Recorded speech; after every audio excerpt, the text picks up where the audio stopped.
銅鑼灣謝斐道506至508號聯成商業中心地下1號鋪。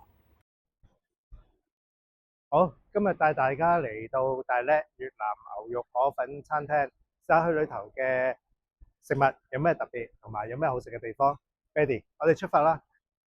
好啦，開始進入店鋪裏頭，首先拉開咗道門啦，跟住就有個侍應生好禮貌咁招呼我入去坐啦。咁而裏頭嘅台呢，都係以個木紋顏色為主㗎，而店鋪裏頭嘅人流呢，唔算多咯。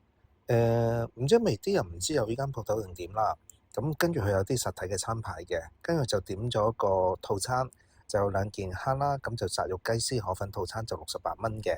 咁我就開始試食啦。哇，呢碗炸肉嘅粉咧，好熱辣辣。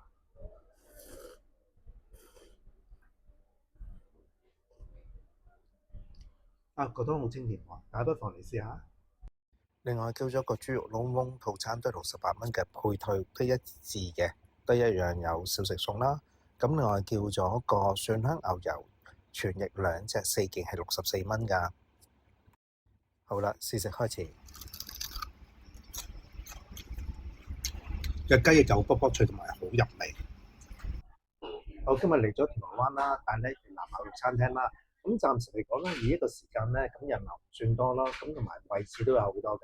如果大家中意靜嘅地方，或者想坐得舒服啲嘅，都可以嚟呢間越南牛肉餐廳度試下佢嘅食物嘅可以。